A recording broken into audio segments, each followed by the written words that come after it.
So I want to switch it up a little bit, and I want to talk, not so much about our team, but I want to talk a little bit of AFC East smack talk. And I don't mean smack talk in terms of we're just going to talk trash and just nonsense and whatever else. I want to talk about with the way AFC East is shaping up right now. You got the Buffalo Bills firmly in first place. You got Miami second, but second by quite a bit behind Buffalo, and only a game up on the 7-7 Jets and a game up on the 7-7 Patriots. And both those teams, man, just had crazy, I don't want to say the Jets had the craziest ending. The Patriots just one of the most epic endings. I mean, they had the Miami Miracle where they lose.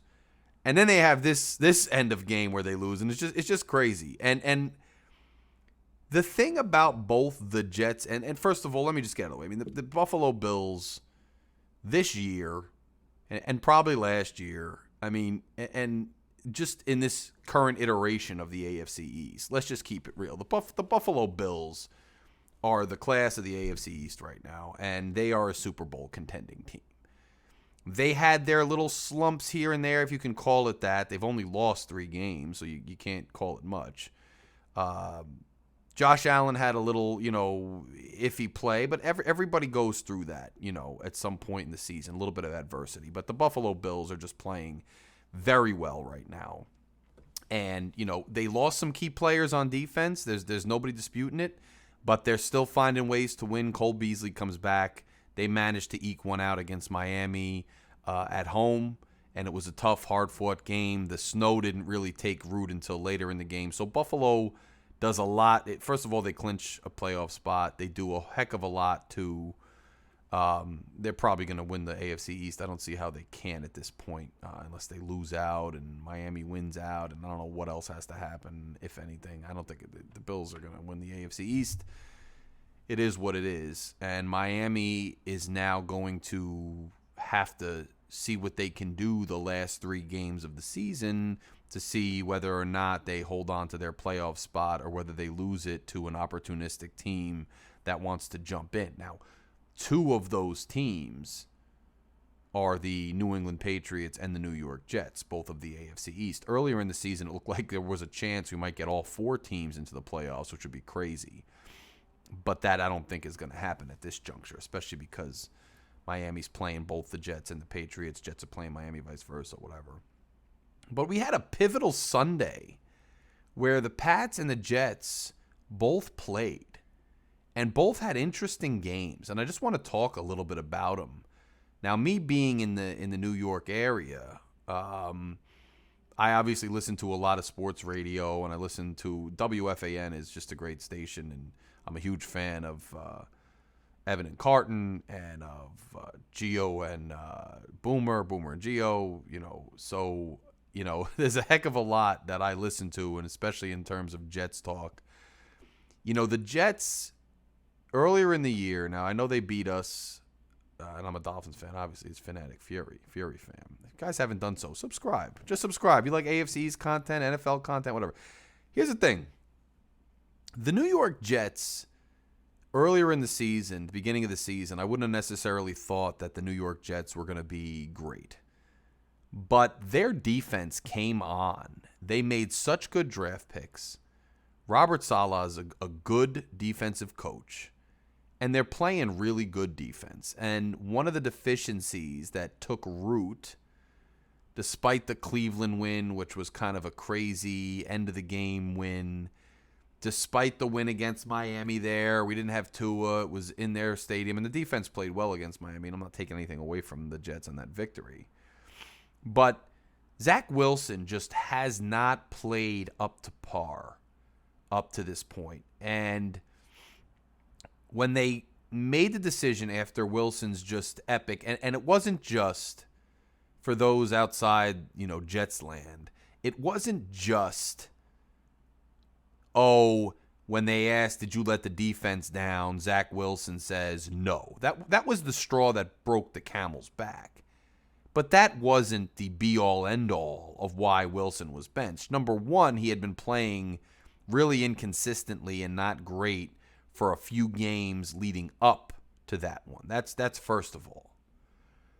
Second of all, he had kind of snapped at the media and had that I don't give an F attitude somewhat for a while leading up to that straw that broke the camel's back when he said he didn't take any accountability for letting the defense down. Earlier in the week, a reporter had asked him, whether he has to get his emotions better in check following losses or frustrations, or whether those things interfere with the play on the field or in the locker room, whether he regrets not getting them in check. And he told the reporter, and he was kind of joking, he was in jest saying, no, I don't think anybody outside this locker room knows anything about what goes on and can't tell us nothing, in a way. I'm paraphrasing. And the guy said, you sure? I did predict this or that. And he said, well, why'd you turn down that coaching job they offered you? Kind of in jest, sarcastically. And he was joking with the guy. He obviously had a rapport with him. It is what it is. But this lack of accountability, this bravado without anything to back it up attitude built up over time. So the Jets insert Mike White. As a division rival fan, I'm looking at the Jets with Mike White, and half of me smirking like, you tried this before. He played well in one game. It was an epic game, and then all of a sudden things caught up with him. He wasn't the guy, and you went back to Zach Wilson. Zach Wilson's the future. You're going to stick with Zach Wilson. Ha, you think Mike White's going to save you. But here's the thing. Watching Mike White play over the stretch of games he played, the kid looked good. I mean, he has a decent set of wide receivers and weapons, despite Breece Hall being out for the year, which is going to present all kinds of problems for AFC East teams next year and beyond. And so are the Jets. Jets aren't going away. Mike White comes in, and all of a sudden these guys are playing much better, and they're a force to be reckoned with. Garrett Wilson just emerges all of a sudden. And guys like Elijah Moore start realizing their potential a lot better. And I'm starting to look at it and get worried because Mike White is no slouch. When Mike White is up against the wall, when it's a third down, when you need a play, this kid is reading the field, pulling the trigger, getting the ball out and getting the ball where it needs to go. And then it comes to the Buffalo game. And this is part of the Jets' struggle. They beat Miami. They managed to beat Buffalo the first time, but they dropped 2 to the Pats. Just can't get that off their back. And then they play Buffalo again in a hard-fought game, And Mike White just gets nailed a couple times. And it was clean hits. But you didn't have to nail him that way, in my opinion. Sometimes they set the quarterback down a little better. They twirl him around and throw him on the ground. I mean, he nailed him in the ribs. And Mike White, you think that the Jets are going to have to roll with Flacco, who looked absolutely like he didn't even want to be there, looked absolutely out of it. Absolutely out of it when he's in there. Mike White comes back into the game against the Bills and keeps it close and plays his heart out. But all of a sudden, you have Zach Wilson come back this week against the Lions. I think with Mike White playing, a lot of Jets fans and a lot of people would guess and probably think this might be a win. But with Zach Wilson, all of a sudden it's up in the air. I think the Jets were a 1-point favorite. And the Lions are a formidable team, all right? They sparred with the Bills. They sparred with Miami. They're a formidable team. Their offense is good. Now they're starting to click, and they're starting to see some light at the end of the tunnel. They're starting to see playoff hope. They're playing for the coach, who used to be an interim coach for Miami. They're playing. Goff is finding his stride a little better. They're no slouch. And so they come to town. It's a home game. You think the Jets have a good shot, and it was a good back-and-forth game.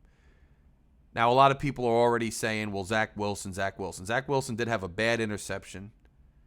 He did have some questionable throws that he got lucky on. He missed Berrios at the end of the game, and that's probably, if he hits Braxton Berrios in stride at the end of the game when he's running free behind the defense, the Jets probably win that game.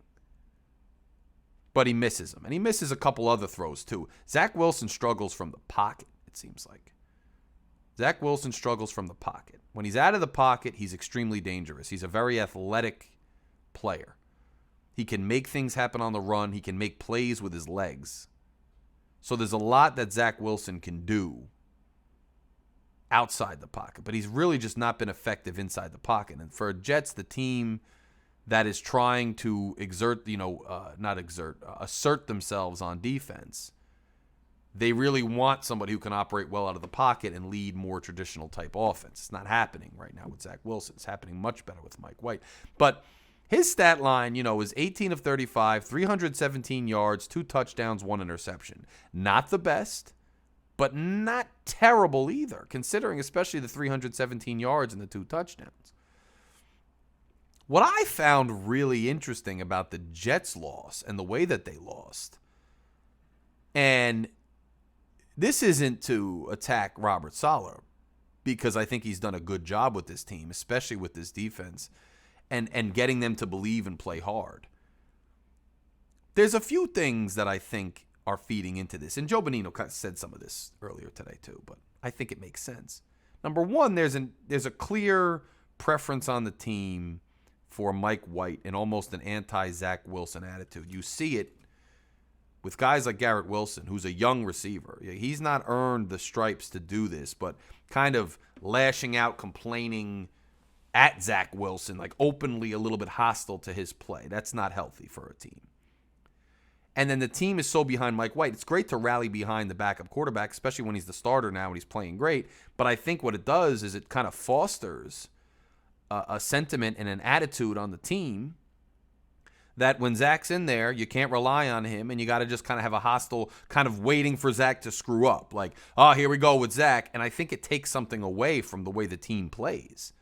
And if you watch, the Lions won the game essentially on a 4th down play to a reserve tight end who's not that fast, who catches the ball open, beats the coverage, and winds up in the end zone. And I'm wondering if some of the defensive lackadaisical approach to that play had something to do with them feeling hopeless because they didn't have Mike White in. And that's going to happen to every team, but it didn't have to happen with the Jets. That's one thing that's happening on Saleh's watch. I don't know how much of a factor it is, but it's something they'll take a look at. But the other thing that just baffled me watching that game, absolutely baffled me, was the use of the timeouts. The Jets get the ball with, I believe, a little over a minute left and 3 timeouts. That is, when you have the ball with a minute or more left and 3 timeouts, the clock is essentially no longer a factor. The only thing that matters at that point is, can you drive the ball down the field? Can you get first downs? And remember, all they needed was a field goal to tie the game. It looked like they were playing for a field goal. People could agree with that or not agree with that. I think having Wilson in, maybe you do play for the field goal. You play it safe. You're not going to take these crazy shots. Could end up in a turnover. Same time, if he's playing, you got to go with him, right? You got to play with him. This is December football. He's playing. If you think he's better than Flacco, then you should be doing whatever you can with him, not being too careful. That point in the game. But I was baffled that Saleh did not use any timeouts until the very end, and after in the press conference, he's saying, well, we had all the time in the world because we had timeouts. Yeah, but you had all the time in the world because you had timeouts. If you use the timeouts instead of letting pretty much almost 60 seconds, whatever it was, 60 seconds when you had 80 or whatever you had, 60 seconds tick off the clock so that when you get down to midfield, now you can only run a couple plays because it doesn't matter how many timeouts you have. Each play is going to eat up enough seconds that you're still going to get down to 0 or 1 second on the clock. You should have taken those timeouts when it mattered so that you had 50 seconds, then 35 seconds, so that you still had a solid 25, 30 seconds on the clock when you got past midfield, so you could still execute a couple more plays to get in position to kick the field goal or to take a shot at the end zone if you got closer. But he doesn't use his timeouts all the way down till there's 1 second on the clock. They almost didn't even get the snap off to kick the field goal, the way the Bills didn't against Miami earlier in the year. And I just don't get that clock management. I just don't understand that clock management. You could blame Zach Wilson all you want. You could blame, and I mean, he wasn't making that kick. It was too far out, the way that game was going, the way it was cold. He wasn't making that kick, too far. But the clock management by Saleh, I just don't get it. And now the Jets find themselves at 500. They still have a shot to make the playoffs. They still are very much in contention, but that loss hurts. Because now you got a short week against Jacksonville, who's on a high right now. But Jacksonville's got to travel. They got to come up here to play. But just, despite all the quarterback back and forth, now you didn't have Quinnen Williams in there, and he's maybe your best defensive player, just brings absolute relentless pressure from up the middle there. And maybe he'll be back Thursday. You don't know yet. But just crazy, crazy clock management. And you have a chance to win the game with Zach Wilson. It's not ideal. You want to win the game with Mike White. You want to play with the guy that you came in with that's been carrying you the last few weeks. But you don't have him, and you still have an opportunity to win. You still have an opportunity to get out of there with a W against a team you can and should probably beat. And it doesn't happen, and it's not really on Wilson. Now, Wilson didn't do anything above and beyond, but he still could have won the game with Saleh's just terrible clock management. Who knows what would have happened if Wilson makes that same pass that he made that drove it down to 1 second left. And I'm surprised Anzalone didn't get Wilson, but he escapes because, again, he's best when he's running around. He's best outside the pocket. He delivers a great pass. Imagine if he had 25 seconds on the clock with 2 timeouts when he completes that pass. Imagine how much different it is. Just an absolute failure. Now, talking about the Pats. First of all, Mac Jones, man. And I don't know how Patriots fans feel about this. I know Master at Work, who's probably my favorite Patriots content creator, one of the best trollers on the internet, just an all-around, awesome guy to really talk to about football. I know he's a big Pats guy. I don't know how he feels about it, but Mac Jones this year just does not seem to have the same level of promise as you might have hoped he had with some of the play last year. And I don't know whether or not that's just the way this season is going, that supporting cast, that's the offensive coordinator fiasco, which is obviously a huge problem. Matt Patricia just not cutting it. And it's, the Patriots are interesting to me because when you have Tom Brady and you're winning and you have this great culture and you've got all this stable of excellent players and you're riding high for 2 decades, no one questions the internal erosion of the organization. And I don't mean that in terms of some melodramatic, they're actually rotting from the inside or anything. But what I mean is Bill Belichick seemed to be continually consolidating power.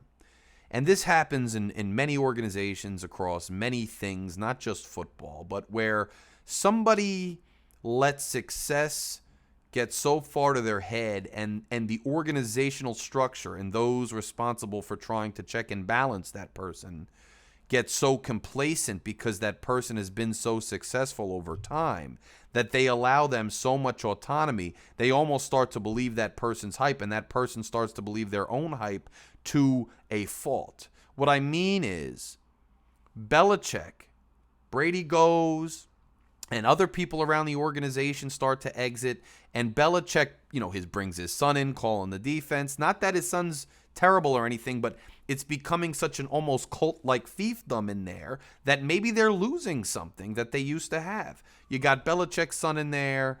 Then you got Matt Patricia, who spent almost his entire career with the Pats as a defensive guy. He's a defensive coordinator as in their most successful period, in the last couple of years, not going way back.